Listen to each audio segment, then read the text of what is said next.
Hi friends, இந்த வீடியோவில் என்ன பார்க்க போகிறோம்னா குரூப் 2 2A ரிசல்ட் முடிவுகள் பற்றி ஒரு அப்டேட் வந்து டிஎன்பிசி கொடுத்துருக்காங்க. என்னன்னு பார்த்தோம்னா குரூப் 2 2A வந்து ரிசல்ட் வந்து ஏன் காலதாமதம் ஆணுச்சு அப்படிங்கிற மாதிரி அதுக்கு ரீசன்லாம் சொல்லியிருக்காங்க. வாங்க என்ன சொல்லியிருக்காங்கன்னு பார்க்கலாம். 15/12/2022 அன்றைக்கி வந்து டிஎன்பிசி வெப்சைட்டில் ஒரு ஆனுவல் பிளானர் வெளியிட்டிருக்காங்க. அதை திருப்பி வந்து 15/3/2023 வந்து அப்டேட் பண்ணி திரும்பியும் வெப்சைட்டில் போட்டிருக்காங்களாம்.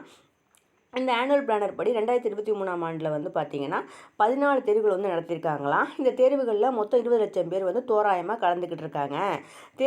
ஆனுவல் பிளானர் படி தான் வந்து தேர்வு நடத்திட்டு வரோம் அப்படிங்கிறாங்க. 32 தேர்வுகளுக்கான தேர்வு முடிவுகள் வந்து இந்த தேர்வாணையம் வந்து வெளியிட்டிருக்கு.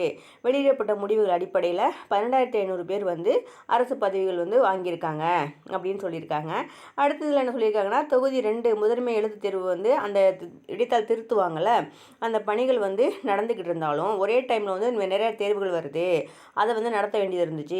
அதனால வந்து முன்னாடி என்ன சொல்லியிருப்பாங்க, டிசம்பர் 2023 வந்து குரூப் 2 2A ரிசல்ட் வரும்னு சொல்லியிருந்தாங்க. ஆனால் அது இப்போ என்ன அப்படின்னு சொல்லியிருக்காங்கன்னா வந்து புயல் மழை இதெல்லாம் வந்துடுச்சு. அதே மாதிரி நிறையா பேரோட தேர்வுகளை வந்து ஒரே டைமில் நாங்கள் திருத்த வேண்டியதாக இருக்குது. நாங்கள் விடுமுறை நாட்களை முதற்கொண்டு பணிகள் வந்து நடைபெற்றிருக்கு. அதனால் வந்து தேவையில்லாத வதந்திகளை நம்ப வேண்டாம். ஜனவரி 12ஆம் தேதி உங்கள் ரிசல்ட் வந்து வெளியிடப்படும் அப்படிங்கிற மாதிரி போட்டிருக்காங்க. ஸோ வந்து 12ஆம் தேதி வரைக்கும் வெயிட் பண்ணுவோம். 12ஆம் தேதிக்கு ரிசல்ட் வருதா இல்லை அதுக்கும் ஏதாச்சும் ப்ரெஸ் ரிலீஸ் வெளியிடுறாங்களா அப்படின்னு சொல்லி பார்க்கலாம். Thank you friends.